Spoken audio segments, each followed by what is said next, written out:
Hello student, in this video we will discuss about the ideal and non-ideal solution. You already know the Raoult's law applicable for ideal solution. जैसे कि हमने पिछले previous video में पढ़ा था Raoult's law के बारे में, तो Raoult's law generally ideal solution को ही एप्लीकेबल है, आइडियल सॉल्यूशन के लिए एप्लीकेबल है। तो आइडियल सॉल्यूशन किनको बोला जाएगा? आइडियल सॉल्यूशन जनरली वही होंगे जो राउल्ट्स लॉ को फॉलो करते हैं। They are called ideal solution over the entire range of concentration, मतलब पूरा हर एक कंसंट्रेशन के ओवर रेंज, बहुत वेरी वेरी डाइल्यूट से लेकर के हाईली कंसंट्रेटेड सॉल्यूशन तक में यदि वो फॉलो करते हैं राउल्ट्स लॉ को, तब हम इस तरह के सॉल्यूशन को आइडियल सॉल्यूशन बोलते हैं। तो सबसे पहले हम आइडियल सॉल्यूशन को ही पढ़ेंगे आगे। देखिए आइडियल सॉल्यूशन है, तो सबसे पहले how can we define ideal solution? The solution which obeys Raoult's law over exactly over the entire range of concentration, which obey Raoult's law exactly over the entire range of concentration, they are called ideal solution. And according to Raoult's law, partial pressure of solvent in solution is equal to the product of partial pressure of pure solvent and its mole fraction. Similarly, in case of solute, the partial pressure of solute in solution is equal to the product of partial pressure of pure solute and its mole fraction. And the total pressure is equal to the sum of partial pressure of each component in a solution. Means two solution यदि हमने लिए हुए हैं तो total pressure हो जाएगा Pa plus Pb and it is equal to the Pa naught plus Xa plus Pb naught into Xb के equal हो जाएगा। तो ये मतलब लो कंसंट्रेशन से लेकर के हायर कंसंट्रेशन तक जो फॉलो कर रहे हैं वे सभी सॉल्यूशन आइडियल सॉल्यूशन होते हैं। अब है कि किस तरह के सॉल्यूशन आइडियल सॉल्यूशन बनाते हैं। आइडियल मतलब एक जो आदर्श होते हैं जिनमें किसी भी प्रकार का कोई भी डिफेक्ट नहीं आता हो, किसी भी प्रकार का डेविएशन नहीं पाया जाता है, वे आइडियल है। तो उनके कैरेक्टरिस्टिक्स क्या है? वही सॉल्यूशन या वही कंपोनेंट सॉल्यूट और सॉल्वेंट आइडियल सॉल्यूशन बना सकते हैं in which the size of solute and solvent particles almost identical, जिसके सॉल्यूट और सॉल्वेंट के पार्टिकल का साइज लगभग आइडेंटिकल हो, इक्वल हो, they form the ideal solution. हम यदि इसमें सेकंड देखें और क्या इसमें प्रॉपर्टी होना चाहिए? द इंटरमॉलिक्यूलर इंटरेक्शन या intermolecular forces between solvent and solute are of same magnitude as in pure components solvent and solute particle. मतलब जैसे यदि हमने प्योर सॉल्यूट और सॉल्वेंट लिया हुआ है तो प्योर सॉल्वेंट के पार्टिकल के बीच का जो फोर्स ऑफ अट्रैक्शन था या जो सॉल्यूट के बीच का फोर्स ऑफ अट्रैक्शन था उन दोनों में भी इक्वल होना चाहिए। और जब वो दोनों आपस में कंबाइन होते हैं तो between solvent and solute particles it also और इन सेम मैग्नीट्यूड, ये भी सेम मैग्नीट्यूड का ही इंटरमॉलिक्यूलर फोर्स यहाँ पर होना चाहिए। Heat change on mixing is zero, means ना तो रिएक्शन को जब हम इसको डिसोल्यूशन करते हैं सॉल्यूट को सॉल्वेंट में, the dissolution process neither exothermic nor endothermic, ना तो एनर्जी वहां से रिलीज होनी चाहिए ना ही एब्जॉर्ब होना चाहिए, क्योंकि एब्जॉर्ब करेगा तो काइनेटिक एनर्जी बढ़ जाएगी, पार्टिकल्स जो है ग्रेटर स्पीड से मूव करेंगे, ज़्यादा वॉल्यूम को ऑक्यूपाई कर लेंगे, मीन्स वॉल्यूम बढ़ जाएगा। लेकिन यदि एनर्जी रिलीज कर देंगे एनर्जी घट जाएगी, पास आ जाएंगे मॉलिक्यूल और इससे वॉल्यूम डिक्रीज हो सकता है। तो heat change on mixing is zero, मतलब रिएक्शन नाइदर जो है एक्सोथर्मिक नॉर एंडोथर्मिक, इस तरह की डिसोल्यूशन प्रोसेस होना चाहिए आइडियल सॉल्यूशन के लिए। और आइडियल सॉल्यूशन का कैरेक्टरिस्टिक्स ये भी है the volume change on mixing is zero, जब हम सॉल्यूट और सॉल्वेंट को मिक्स कर रहे हैं तो उनके मिक्सिंग का टोटल जो वॉल्यूम आएगा वो जीरो। मतलब यदि हमने सॉल्वेंट लिया हुआ है 100 ml, सॉल्वेंट है हमारे पास 100 ml और सॉल्यूट हमने उसमें मिक्स किया A है 100 ml और इसी तरह से B को हमने मिक्स किया तो ये मान लीजिए कि 10 ml है या 10 ग्राम जो भी है, तो हमने इसको 100 और 10 जब इससे सॉल्यूशन बना AB तो इसका टोटल वॉल्यूम 110 ml होना चाहिए। यदि इससे सॉल्यूशन का वॉल्यूम कम या ज़्यादा हो जाता है इसका मतलब है they not form ideal solution, उन्होंने आइडियल सॉल्यूशन का फॉर्मेशन नहीं किया है। They form non ideal solution, उन्होंने आइडियल सॉल्यूशन नहीं बनाया है जबकि नॉन आइडियल सॉल्यूशन का फॉर्मेशन किया है। तो volume change on mixing is 0। इसके बाद हम इसको ग्राफिकली भी रिप्रेजेंट कर सकते हैं। तो ग्राफिकली इसको यदि हम देखें रिप्रेजेंट करने के लिए इस एक्सेस पर हम लेंगे मोल फ्रैक्शन, यहाँ है XA is equal to 1 means pure solvent है यहाँ पर, क्योंकि मोल फ्रैक्शन 1 ही होता है टोटल सॉल्यूट एंड सॉल्वेंट का। XB इज इक्वल टू यहाँ पर है 0, इसी तरह से यहाँ पर 0 है लेकिन XB यहाँ पर प्योर मतलब ये सॉल्यूट है। तो इस पर है प्योर सॉल्वेंट और उस जगह पर है प्योर सॉल्यूट। प्योर सॉल्वेंट का वेपर प्रेशर है eight normal condition of temperature and pressure PA naught, it is the pressure of pure solvent, vapor pressure of pure solvent। यहाँ पर है PB naught, vapor pressure of pure solute। अब हम दोनों को यदि मिक्स करते हैं तो मिक्स करने से XA का कंसंट्रेशन इधर की ओर डिक्रीज होता जाएगा जबकि XB 0 से 1 तक पहुंच जाएगा। तो ये पार्शियल प्रेशर हो जाएगा, मीन्स जो टोटल प्रेशर होगा ये क्या होगा, intermediate range of the pure pressure of the solvent and solute, मतलब जो प्योर सॉल्वेंट और प्योर सॉल्यूट के वेपर प्रेशर है उनके बीचों बीच में जो कंडीशन होगी वो टोटल सॉल्यूशन का वेपर प्रेशर होगा। इसी तरह से यहाँ पर हम ड्रॉ कर लेंगे एक लाइन को, तो ये हो जाएगा पार्शियल वेपर प्रेशर, ये लाइन सीधी ही बनाना है। तो ये हो जाएगा आपका PB इधर की ओर और ये हो जाएगा PA। अब दोनों का यदि हम सम कर देंगे तो ये निकल आएगा P is equal to PA plus PB। तो ये हो जाएगा total pressure PA plus PB।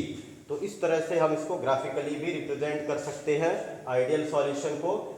लेकिन इन जनरल यदि देखा जाए एक्चुअल में तो ideal solutions are very rare, ideal solution का फॉर्मेशन बहुत ही रेयर होता है और generally at high concentration no ideal solution exist, कोई भी आइडियल सॉल्यूशन एग्जिस्ट नहीं होता है हायर कंसेंट्रेशन पर। But at very dilute solution some components form or some substances form ideal solution। For example at very dilute solution देखा जैसे benzene and toluene, ये दोनों ही आइडियल सॉल्यूशन का फॉर्मेशन कर लेते हैं। इसी तरह से n hexane and n heptane, n for normal, तो नॉर्मल हेक्सेन है और नॉर्मल हेप्टेन है। क्लोरोबेंजीन एंड ब्रोमोबेंजीन ये भी आइडियल सॉल्यूशन का फॉर्मेशन कर लेते हैं। तो इस तरह से भी हम देखें आइडियल सॉल्यूशन के एग्जाम्पल्स बहुत ही कम मिलेंगे और जो भी मिलेंगे वो बहुत ही डाइल्यूट सॉल्यूशन पर होते हैं, ना कि ये हायर कंसंट्रेशन पर या बहुत ही कम डाइल्यूट है तब भी नहीं बनाएंगे, वेरी डाइल्यूट कंडीशन पर ही आइडियल सॉल्यूशन का फॉर्मेशन होता है। आगे है non ideal solution. Non ideal solution मतलब जो आइडियल नहीं है। आइडियल नहीं होने का मतलब है कि जो राउल्स लॉ को फॉलो नहीं कर रहे हैं वो कहलाएंगे नॉन आइडियल सॉल्यूशन।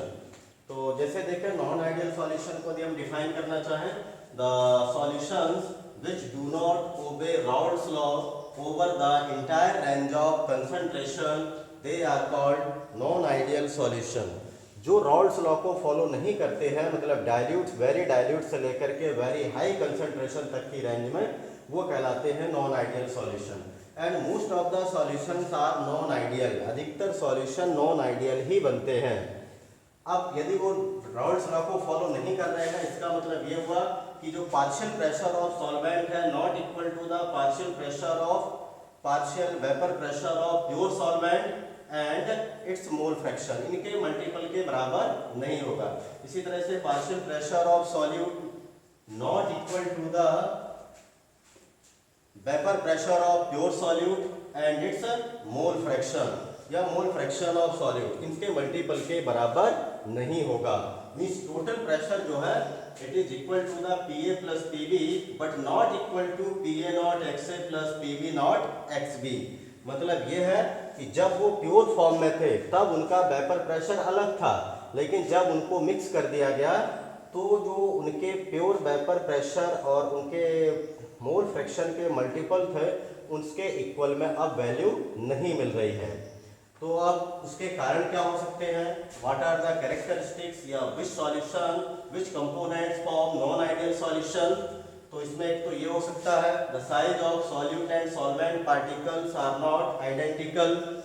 सॉल्यूट और सॉल्वेंट के पार्टिकल्स का साइज आइडेंटिकल नहीं हो सकता है, और यदि आइडेंटिकल है भी, मान लीजिए कि फिर भी इक्वल है, ऐसा भी हो सकता है कि इक्वल होने के बावजूद भी नॉन आइडियल सॉल्यूशन बनाए। तो लगभग तो नहीं होगा, बट यदि है भी तो then the interaction means the intermolecular interaction between solvent and solute particle not equal to the solvent and solute particle। मतलब जो इंटरमॉलिक्यूलर फोर्स सॉल्यूट और सॉल्वेंट के बीच में प्योर कंडीशन में थे या प्योर फॉर्म में थे, मिक्स करने के बाद वो बीच का उनके फोर्स ऑफ अट्रैक्शन चेंज हो गया, कम भी हो सकता है और ज़्यादा भी हो सकता है। और क्या होगा, the heat change on mixing is not zero. ये तभी पॉसिबल है जब इंटरमॉलिक्यूलर फोर्स चेंज होगा, जब उनके बीच का heat change on mixing not equal to zero. मतलब या तो रिएक्शन यहाँ एंडोथर्मिक होगी या फिर एक्सोथर्मिक होगी, या तो हीट एनर्जी रिलीज करेंगे या फिर हीट एनर्जी को एब्जॉर्ब करेंगे। इसी तरह से इसका फोर्थ कैरेक्टरिस्टिक्स हो सकता है the volume change on mixing is not zero. Volume भी इसी तरह से, यदि हमने दो कंपोनेंट लिए तो दोनों का वॉल्यूम जो आप लेंगे सम करने के बाद वो वॉल्यूम एग्जैक्टली इक्वल उसके नहीं मिलेगा, उससे या तो वॉल्यूम कम हो सकता है या फिर ज़्यादा हो सकता है। तो जो डेल्टा वी ऑफ मिक्सिंग है is not equal to zero, ये भी ज़ीरो के इक्वल नहीं होगा। अब यदि हम देखें तो यहाँ पर इंटरेक्शन बिटवीन जो है ए बी के बीच में लो भी हो सकता है, कम भी हो सकता है और हाई भी हो सकता है। इसका स्ट्रेंथ इंक्रीज भी हो सकता है सॉल्यूट और सॉल्वेंट के बीच में। हीट चेंज भी इसी तरह से टू टाइप्स हो सकता है, या तो ये तो एनर्जी को एब्जॉर्ब करे मिलाने पर या फिर एवॉल्व करें। जैसे जनरली जब हम एसिड को वाटर में मिक्स करते हैं तो वो हीट एनर्जी को रिलीज करते हैं। यदि हम वहीं पर अमोनियम क्लोराइड को यदि वाटर में मिक्स करें तो कंटेनर ठंडा हो जाता है। इसका मतलब है कि वो dissolution of ammonium chloride in water is an endothermic process, जबकि dissolution of an acid in water is an exothermic process. तो हीट एनर्जी वहाँ से लिबरेट होती है और एक में एब्जॉर्ब होती है। तो इसी कारण से तो अब ये कम और ज़्यादा हो सकते हैं। इसके अकॉर्डिंग यदि देखा जाए तो non ideal solution are classified into two category. ये नॉन आइडियल को टू कैटेगरी में डिवाइड किया गया है, क्योंकि ये जो प्रेशर है ये वैल्यू कम भी हो सकती है, ज़्यादा भी हो सकती है। तो इस तरह से नॉन आइडियल सॉल्यूशन के टाइप्स हैं। नॉन आइडियल सॉल्यूशन के टाइप में फर्स्ट टाइप है non ideal solution showing positive deviation from Rawls law. Positive deviation का मीनिंग है द सॉल्यूशन या the non ideal solution in which vapour pressure increases, जिसमें vapour pressure बढ़ जाती हो। मीन्स जितना हम उससे एक्सपेक्ट करते हैं कि आइडियल सॉल्यूशन में वेपर प्रेशर इतना होना चाहिए, उससे भी कहीं ज़्यादा यदि हमें वेपर प्रेशर मिलता है, इसका मतलब है कि वो रॉल्स लॉ से पॉजिटिव डेविएशन शो कर रहे हैं, रॉल्स लॉ के आगे भी वैल्यू मिल रही है। हम जितना एक्सपेक्ट करते हैं उससे कहीं ज़्यादा है। तो इस तरह के सॉल्यूशंस जो होते हैं generally the total vapour pressure will be greater than corresponding vapour pressure expected in ideal solution. Ideal solution में जितना एक्सपेक्ट कर रहे हैं उससे भी कहीं ज़्यादा भी टोटल वेपर प्रेशर है, then according to the statement PA is greater than PA naught XA। अब इसके इक्वल नहीं होगा, इससे ज़्यादा वैल्यू होती है। इसी तरह से PB का है PB is greater then PB not XB, मतलब जो पार्शियल प्रेशर है दोनों के मिल रहे हैं सॉल्यूशन में, वो उनके आइडियल बिहेवियर मतलब जब वो प्योर कंपोनेंट थे उससे भी कहीं वेपर प्रेशर ज़्यादा आ रहा है। तो इस तरह से टोटल वेपर प्रेशर हो जाएगा P is equal to P A plus P B, but whole value is greater than P A naught X A plus P B naught X B. अब ये वेपर प्रेशर कब increase हो सकता है, कब vapour pressure ज़्यादा हो सकता है? तो ये वेपर प्रेशर तभी पॉसिबल है जब the interaction between A be become weaker. मतलब यह है कि जो प्योर सॉल्वेंट थे और प्योर सॉल्व्यूट के पार्टिकल्स थे उनके बीच का फोर्स ऑफ अट्रैक्शन पहले स्ट्रॉन्ग था, लेकिन जब हमने दोनों को मिक्स कर दिया तो मिक्स करने पर ए बी के बीच का फोर्स ऑफ अट्रैक्शन कम हो गया, वीक हो गया। अब वीक होने का मतलब होता है कि मॉलिक्यूल्स जो है are far apart from each other, ये एक दूसरे से जो है काफ़ी दूर होंगे, जबकि जहाँ फोर्स ऑफ अट्रैक्शन स्ट्रॉन्ग होगा वहाँ पर मॉलिक्यूल काफ़ी क्लोज आ जाते हैं। अब ये भी दूर दूर पहुँच जाते हैं मतलब एक दूसरे से, क्योंकि weaker molecular force of attraction यहाँ पर सेटअप हो गया है। तो इसके कारण से ये तभी पॉसिबल है, मॉलिक्यूल तभी बाहर दूर जा सकते हैं when the heat change of mixing is positive, means the reaction is endothermic। यदि वो एनर्जी को ले रहे हैं, एनर्जी लेने से मॉलिक्यूल्स की काइनेटिक एनर्जी बढ़ जाएगी, मॉलिक्यूल्स जो है randomly move to far apart, ठीक है, एक दूसरे से थोड़ा दूर चले जाएंगे और ग्रेटर स्पीड के साथ मूव करेंगे। तो इस तरह से जो है यदि हम देखेंगे तो उनका enthalpy of mixing positive, positive का मतलब होता है जहां पर हम हीट एनर्जी को रिएक्शन को ऑब्जर्व करती है, एब्जॉर्ब करती है, वो एंडोथर्मिक रिएक्शंस हैं।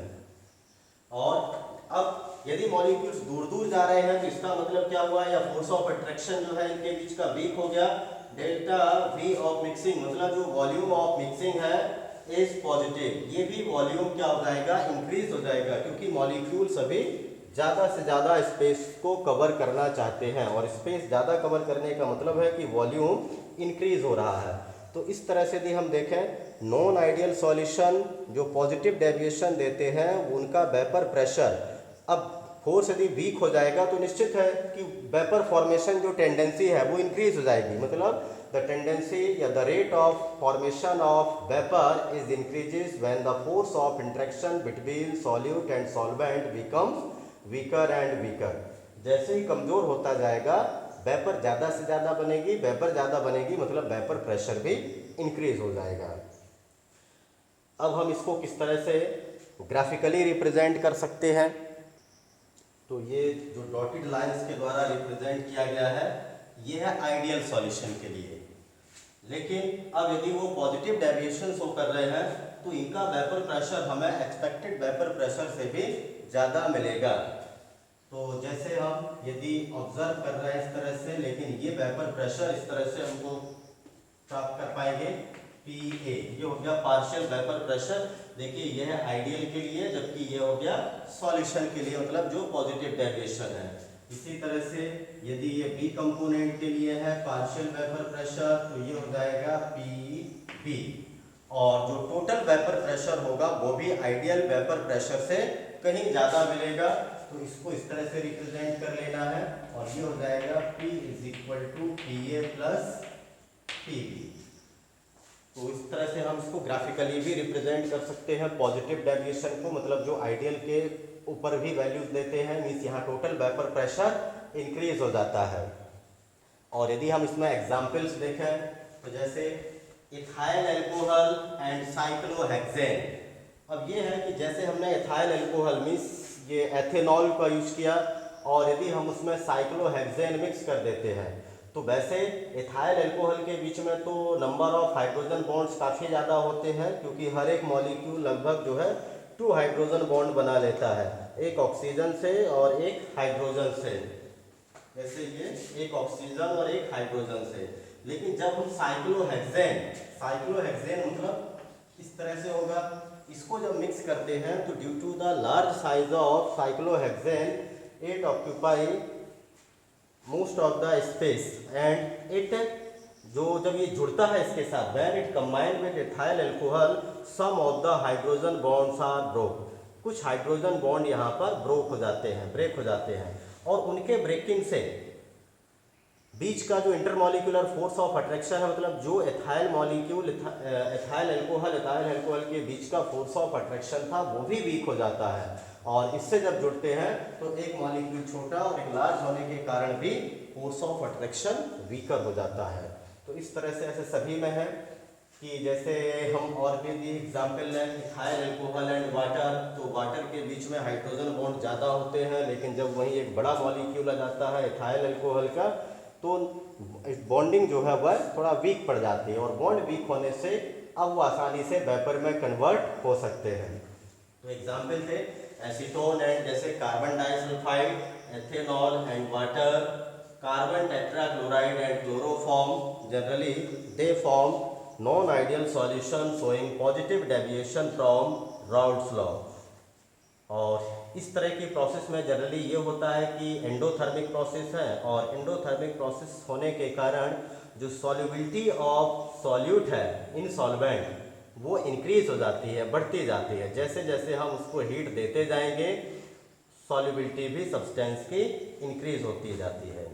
नेक्स्ट है non ideal solution showing negative deviation from Raoult's law. Non ideal solution showing negative deviation from Raoult's law, तो ये सेकंड टाइप है नॉन आइडियल सॉल्यूशन का, जो नेगेटिव डेविएशन देते हैं राउल्ट्स लॉ से। मीन्स राउल्ट्स लॉ तो एप्लीकेबल है सिर्फ आइडियल के लिए, लेकिन हम जितना आइडियल में एक्सपेक्ट करते हैं वेपर प्रेशर या पार्शियल वेपर प्रेशर, उससे भी यदि हमें पार्शियल वेपर प्रेशर कम मिलता है तो इसका मतलब है कि वह नेगेटिव डेविएशन शो कर रहा है। तो इस तरह के जो नॉन आइडियल सॉल्यूशंस हैं, in the non-ideal solution showing negative deviation, their total vapor pressure become less than the corresponding vapor pressure expected in case of ideal solution। हम जितना आइडियल सॉल्यूशन में एक्सपेक्ट करते हैं उससे वेपर प्रेशर यहाँ पर कम हो जाता है। Means PA is lesser than PA naught XA and PB partial vapor pressure of solute is lesser than PB naught XB। Total vapor pressure of solution is equal to the sum of partial pressure of solvent and solute, and this is lesser than PA naught XA plus PB naught XB। अब ये vapour pressure जो है कम क्यों हो गया है? कम तभी होगा जब यहाँ पर वेपर का बनना कम हो जाएगा। तो वेपर का बनना कम कब होगा?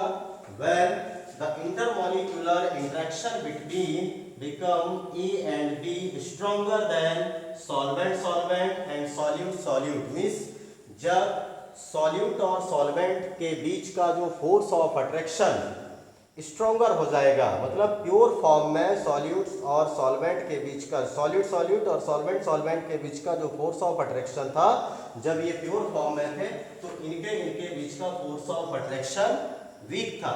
लेकिन जब इन दोनों को मिक्स कर दिया गया तो मिक्स करने से वहां पर स्ट्रॉन्ग बॉन्डिंग हो गई।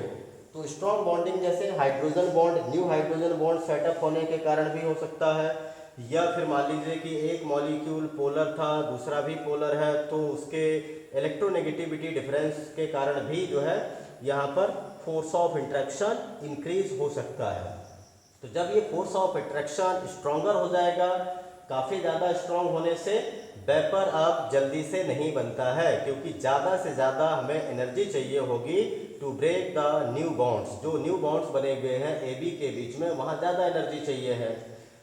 और स्ट्रॉन्गर तभी होगा force of attraction when the enthalpy of mixing is negative, मतलब जब सॉल्यूट और सॉल्वेंट को मिक्स करने पर एनर्जी रिलीज हो गई होगी। एनर्जी रिलीज होने से the molecules become stable and there the force of attraction also become stronger. जब एक्सोथर्मिक होगी प्रोसेस, मतलब एनर्जी रिलीज कर देगा, एनर्जी रिलीज करने के कारण ही क्या होता है, मॉलिक्यूल पास आ जाते हैं due to strong force of attraction, stable हो जाते हैं क्योंकि काइनेटिक एनर्जी उनकी कम हो जाती है। अब यदि ये पास आ गए, पहले मॉलिक्यूल दूर थे, अभी मॉलिक्यूल पास आ जाएंगे तो वॉल्यूम डिक्रीज हो जाएगा। मींस जो वॉल्यूम मिक्सिंग ऑफ वॉल्यूम है ये भी negative, means less than zero. Zero का मतलब था नो चेंज, और यहाँ पर कम हो जाएगा, मीन्स वॉल्यूम टोटल सॉल्यूशन का यदि आप पाएंगे तो डिक्रीज हो जाएगा, मीन्स कम हो जाएगा। तो इस तरह से भी हम देखें नॉन आइडियल सॉल्यूशन जो नेगेटिव डेविएशन। हाँ, और इसमें एक और है कि इस तरह के यदि हम इनका भी बॉइलिंग पॉइंट यदि फाइंड करेंगे ए और बी का, तो इनका बॉइलिंग पॉइंट कम होगा, लेकिन इन दोनों के जो सॉल्यूशन बना हुआ है ए और बी, इसका बॉइलिंग पॉइंट ज़्यादा हो जाएगा, क्योंकि फोर्स ऑफ इंट्रैक्शन स्ट्रॉन्ग हो चुका है। और जैसे जैसे फोर्स ऑफ अट्रैक्शन स्ट्रॉन्ग होता जाएगा, बॉइलिंग पॉइंट यहाँ पर बढ़ जाएगा। जबकि जो पॉजिटिव डेविएशन शो करते हैं उनका बॉइलिंग पॉइंट, उन सॉल्यूशन का बॉइलिंग पॉइंट देखा जाए तो कम हो जाता है। तो इस तरह से अब हम इसको भी ग्राफिकली रिप्रेजेंट इस तरह से करेंगे।